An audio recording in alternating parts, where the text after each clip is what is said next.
Bonjour tout le monde, je vais continuer ma Radalgon Friends. Vu que j'ai recommencé le chapitre depuis le début, je l'ai un petit peu dépassé. Mais, juste pour un épisode, donc je vais recommencer le chapitre et c'est comme si j'avais fait continuer. Ok. Ouais, parce que ça c'est le chapitre 10, puis j'étais rendu au chapitre 9 la dernière fois. Bon, je commence. Je me frotte les yeux et je m'assois. Pendant quelques instants, je me sens désorientée. Est-ce que je ne pourrais pas être le vent? Est-ce que ça ne pourrait pas être le vent plutôt? Mais j'entends alors clairement des cailloux contre la fenêtre. C'est une personne qui fait ça? On jette délibérément des cailloux contre ma fenêtre, alors que je suis supposée dormir. Qui ça peut être une heure pareille?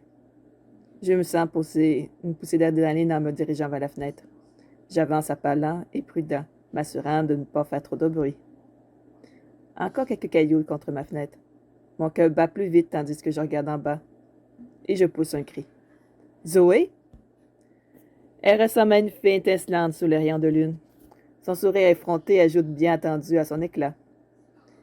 Qu'est-ce que tu fais là? Tu peux peut-être me laisser entrer? Et je t'expliquerai. Je secoue la tête. Mais je ne peux pourtant pas m'empêcher de rire. D'accord, tu as gagné. Mais ne fais pas de bruit.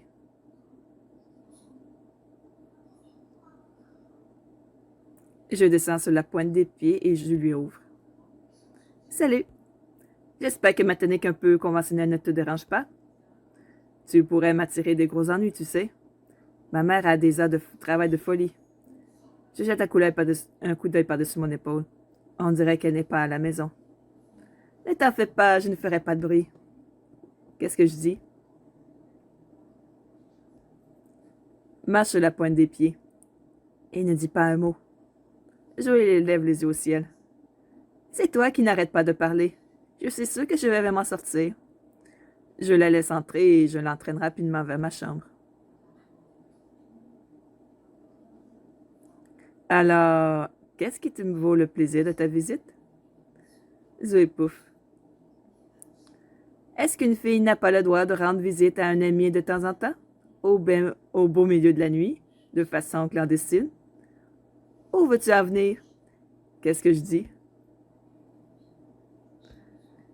Il faudrait qu'ils soient de très bonnes amies. Eh bien, ils le sont peut-être. Elle me sourit. Quoi qu'il en soit, normalement, c'est aux garçons de faire ça, tu vois. Mais dans notre cas, il s'avère que c'est moi qui lance des cailloux à ta fenêtre et qui demande à entrer. Et je dois dire que je suis flattée par cette attention. C'est vrai, je le suis. Quand je suis avec elle, je me sens rajeunir. Pendant un moment, j'ai eu peur que tu m'ignores. Eh bien, j'étais un peu inquiet. Puisque je ne savais pas ce que c'était toi. Je pensais que c'était... Ah oui, c'était... Tu pensais que c'était qui? Qu'est-ce que je dis? Un voleur? Un voleur? Zoé rit. Peut-être que je suis une voleuse et que c'est un stratagème. Dans ce cas, bien joué. Je te laisserai toujours entrer. J'avais su que c'était toi. Je n'aurais pas eu besoin de lancer des... Ah oui. Tu n'aurais pas eu besoin de lancer des cailloux sur ma fenêtre. Pourquoi n'as-tu pas appelé? Parce que je voulais te faire une surprise, idiot. Si j'appelais avant de venir, ce serait aussi bien. Laisse-moi te dire que la technologie tue le romantisme. Qu'est-ce que je dis? Euh... Dans un sens, c'est vrai que c'est romantique. Non. Je suis d'accord. Le bon vieux temps où on écrivait des lettres me manque. En attendant anxieusement la réponse. Exactement. Tout est trop instantané de nos jours. Elle s'approche de moi sur le lit. J'aime ta chambre. Merci. Le fait qu'elle soit aussi proche me rend nerveux. Je peux tout à fait imaginer ta vie ici. Ouais, j'ai aménagé les lieux d'une façon très particulière. Je suis ravie de voir que tu t'es pas trop désordonné. Je ris timidement. Je dirais que cet endroit est très désordonné. Ma chambre est bien pire. Elle s'approche encore un peu et pose la tête contre mon épaule. Tu sais, je sens un lien très fort avec toi. C'est un peu embarrassant, en fait. Ne sois pas gêné. Tu ressembles à la même chose? Je sens vraiment qu'il y a un truc entre nous. Zoé et moi, nous nous regardons dans les yeux pendant un moment. Elle se penche un peu. Son visage est à quelques centimètres du mien. Qu'est-ce que je fais? Pas le choix, reculer. Et je recule et je m'assois un peu loin, mal à l'aise. Un voile de déception passe sur son visage. Désolée, je ne sais pas ce qui m'a pris. Je crois que j'ai imaginé des signaux qui n'existaient pas. Je réalise maintenant que j'ai commis une erreur. Elle sourit embarrassée. Non, Zoé, je t'en prie, ne t'excuse pas. Je ne voulais pas que tu le prennes comme ça. C'est seulement que je ne veux pas aller plus loin. Pas avant d'être absolument sûr. Alors, tu m'aimes bien? Bien sûr. Je t'aime beaucoup. Tu es spécial pour moi. Mais je me sentirais malhonnête si je faisais plus, avant de m'engager réellement. Zoé a un hochement de tête compréhensif. Désolée, je commence à avoir un petit peu soif. Mais je vais continuer. C'est très délicat de ta part. Je comprends complètement. Désolée, Zoé. Je ne veux pas te blesser. Non, tu ne m'as pas blessé. Je comprends totalement. Je vois bien que tu es un peu préoccupé. Tu veux qu'on en parle? J'hésite quelques instants. Mais je décide finalement de lui dire tout ce qui se passe. En fait, c'est à propos de Célina. Oh, tu as mis des sentiments pour elle? Non, enfin, si, je veux dire, je ne sais pas. Mais ça n'a rien à voir avec ça. Oh, elle est dans une situation délicate. Pourquoi? Qu'est-ce qui ne va pas? C'est juste que je lui raconte des grandes lignes de la situation tragique de Célina. Zoé me regarde avec grands yeux pleins de sincère compréhension. Seigneur, j'ignorais tout ça. Je suis vraiment désolée de l'apprendre. Elle doit se sentir affreusement mal. Je hausse la tête. Et j'aimerais pouvoir l'aider, mais la vérité, c'est que je ne peux pas. Je ne peux rien faire. Zoé pose la main sur mon épaule. Tu fais de ton mieux? Et être là pour la soutenir, c'est ce qui compte. Je sais, mais c'est difficile de se sentir impuissant. Zoé reste silencieuse pendant quelques instants. J'espère qu'elle n'est pas fâchée contre moi d'avoir trop parlé de Célina. Mais elle reprend de la parole. Tu sais, Célina aurait une motion. Il y a une compétition nationale pour élire la meilleure petite amie de location dans 2 semaines. Je laisse échapper une exclamation. Oh, wow, ça a l'air énorme. Ouais, et c'est généreux qu'on pense. La gagnante rapportera 10 millions de yens. Ma mâchoire manque de me décrocher. Je n'arrive même pas à imaginer ce que je représente une telle somme. Wow, c'est extraordinaire. Ouais, alors, Sina pourrait participer? Ce serait plus qu'il n'en faut pour couvrir les frais médicaux de sa sœur. Wow, Zoé hausse les sourcils. Bien. Je ne savais pas si je devais t'en parler, puisque ça fait plus de concurrence. En plus, il y a des participantes, plus de mes chances de gagner sont compromises. Mais j'ai confiance en moi. J'ai vraiment tout pour remporter le premier prix. Sina pourrait remporter la seconde ou la troisième place. Cela représente aussi une sacrée somme, même si je n'ai pas pris la peine de regarder combien. Mais j'ai compris qu'elle en avait besoin, alors je veux qu'elle soit au courant. Merci beaucoup, Zoé. C'est très important pour elle. Et pour moi. Je vois à quel point sa situation est affectée. Je voudrais juste me rendre utile. Elle me sourit. C'est très gentil de ta part. Je lui sers la main pour lui exprimer mes sentiments. Soudain, Zoé regarde là. Wow, il est très tard. Je devrais y aller à présent. Oh, ouais, il s'est fait tard. Zoé sourit. Ne t'essaie pas de te rendre visite. Je te reverrai. Elle hausse ses épaules et me fait un clin d'œil. Ça dépend. Tu peux peut-être me téléphoner un de ces jours. Elle m'adresse un signe de la main et sort de ma chambre. Je me recouche le cœur toujours battant. C'était quelque chose. Zoé sait vraiment comment me titiller. Elle est géniale. Belle, intelligente, drôle. Et on partage une relation romantique. Je soupire. Pourtant, je ne peux laisser chasser Célina Thésa de mes pensées. Elles sont importantes pour moi aussi, en particulier Célina avec sa situation. Je dois penser à lui parler de cette compétition demain. En proie à ces pensées troublantes, je sombre dans un fauteuil agité. Un sommeil agité, plutôt. Je me réveille en sursaut. J'avais quelque chose d'important à faire. C'était quoi? Oh, oui. Appelez Célina et lui parler de cette compétition. Je descends dans la cuisine en composant son numéro de téléphone. Elle me répond en bâillant à la cinquième sonnerie. Je casse un œuf dans une poêle à frire. Pour la faire frire, c'est sûr. Là. Il est tôt, Paul. Est-ce que je dois te féliciter de ta bonne hygiène de vie? Pas le temps pour ça. Je dois te parler d'une chose importante. Vas-y. Zoé est venue la nuit dernière. Elle est venue chez toi? Oui. Wow! Qu'est-ce que je dis? Ce n'est pas important. On dirait qu'il y a quelque chose entre vous deux. Comme je te l'ai dit, ce n'est pas important. D'accord. D'accord, je m'efforce juste de comprendre. Pourquoi est-il si difficile de lui faire passer un simple message? Écoute, laisse-moi parler une seconde. Zoé m'a parlé d'une compétition nationale pour élire la meilleure petite amie de colocation. Et apparemment, le premier prix est de 10 millions de liens. Attends, quoi? Non. Tu peux pas être sérieux? C'est vrai. Et je crois vraiment que tu devrais participer. Tu as une bonne chance de gagner. Tu crois? Bien sûr. Comment tu peux en être aussi certain? Qu'est-ce que je dis? Parce que tu es si adorable. Tu es une parfaite petite amie. C'est Ninari. C'est adorable de ta part. Je crois que tu devrais te dépêcher de t'inscrire. Je ne suis pas sûre de gagner, mais je dois essayer de le... Je le dois à ma sœur. Et à toi-même. Tu as raison. Merci de me dire ça, Paul. Et s'il te plaît, dis à Zoé que je la remercie. Et que j'apprécie vraiment qu'elle ait partagé cette information. Je lui transmettrai. Je dois y aller maintenant. C'était gênant de te parler. À bientôt.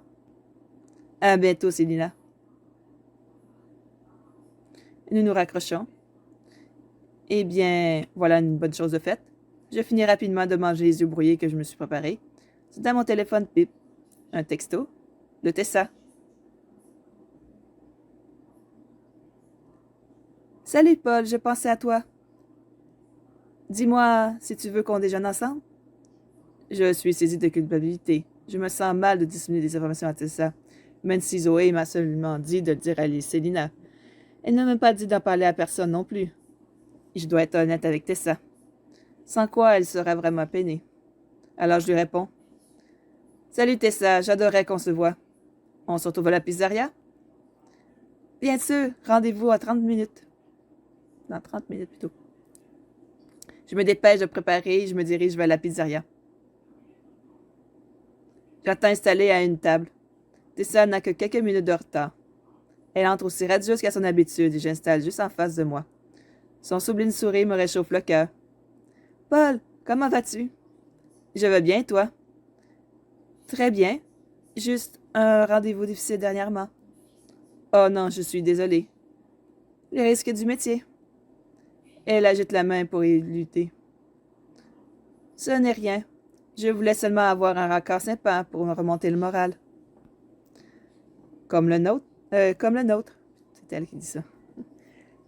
Elle m'adresse un immense sourire. La seule pensée de la rendre heureuse me rend joyeux. Qu'est-ce que je dis?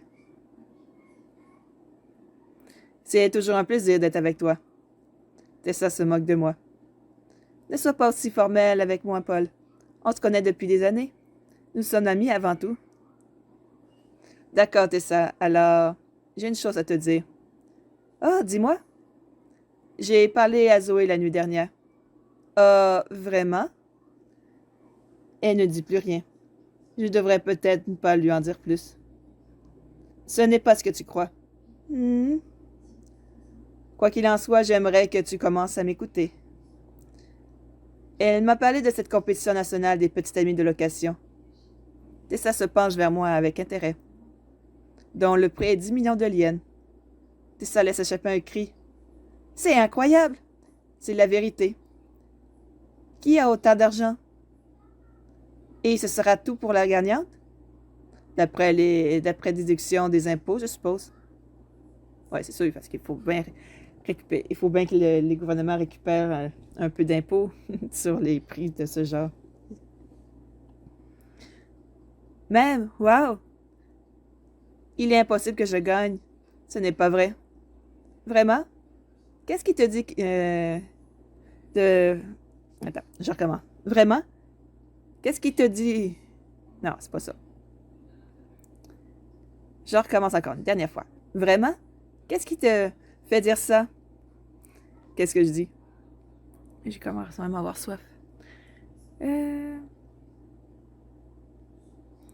Tu as seulement besoin d'être plus confiante et tu pourras donner tout ce que tu veux. Ouais, mais il ne suffit pas d'appuyer sur un interrupteur pour ça, tu sais. Quoi qu'il en soit, j'imagine que c'est bon pour Zoé et tout ça. Je suis certaine qu'elle va gagner. En fait, Célina participe aussi. Elle, elle a besoin d'argent du prix. Elle est dans une situation financière délicate. Ça hoche tristement la tête. Ouais, je sais. C'est vraiment malheureux. Cet argent pourrait vraiment l'aider. C'est lui qui dit ça, mais c'est pas grave. Tessa me regarde d'un air pensif. Tu sais, maintenant que j'y pense, peut-être que je devrais participer au concours. Enfin, tout d'abord, je ne veux pas de cet argent. Et admettant que j'ai une minuscule chance de gagner, je veux l'offrir à Célina. Et ensuite, avec ce genre de motivation, je crois que je pourrais gagner en confiance en moi. Comment ça? Parce que je me présente pour une bonne cause, pas pour la gloire et l'argent. Ça me met moins de pression. Et puis, cette compétition pourrait renforcer ma confiance en moi, même si je gagne pas. Je suis tout à fait d'accord, Tessa. Je trouve que c'est une idée géniale. Et je pense que c'est incroyable et délicat de ta part, le fait que tu décides de laisser son prix à Célina. Elle en a plus besoin que moi. Et franchement, il faut reconnaître que tu as joué un rôle important. Merci de m'avoir parlé. Et je t'en prie. Elle prend la main et me la serre. Qu'est-ce que je fais? Je lâche sa main parce que je peux pas assez de diamants pour ça. Je serre sa main en retour. Mais je la lâche doucement et je la pose ma main sur mon genou. Elle semble un peu déçue. Désolée. Je ne voulais pas te mettre mal à l'aise. Non, Tessa, tu ne m'as pas mis mal à l'aise. Je pense seulement à certaines choses. Tessa hoche la tête. Je sais. Je sais que tu es un peu débordée par toute notre attention. Je comprends. Tu veux arrêter de me voir? Je me rends compte qu'elle s'efforce d'être forte, mais elle est triste à cette idée. Tessa, bien sûr que non. Je veux te voir. C'est juste que je refuse de prendre une décision que nous pourrions regretter ensuite. Tu as raison. Seulement, je me fais pas trop attendre longtemps, d'accord? Je suis prête à attendre, mais si je n'ai aucune chance... Tessa, je veux vraiment être avec toi. Tu peux me croire? Elle hoche la tête. Bien, il est temps que j'y aille. Je te vois plus tard. Au revoir, Tessa. On se revoit bientôt. Elle me serre dans ses bras avant de s'éloigner. Je rentre lentement à la maison en passant ce que Tessa a dit. J'ai tant de chance d'avoir une personne aussi gentille et attentionnée dans ma vie. Qu'elle gagne ou pas, elle a prouvé qu'elle était parvenante. J'arrive à la maison et je franchis le seuil de la porte. Ma mère est assise sur le canapé, affichant une expression inquiète. Je suis surprise de la voir. Maman, tu es rentrée? Oui. Je dois te parler d'une chose importante. À suivre. Allez. Bon. Le reste, ce serait pour une prochaine fois. Passez tous une bonne journée ou une bonne soirée et à la prochaine. Bye bye!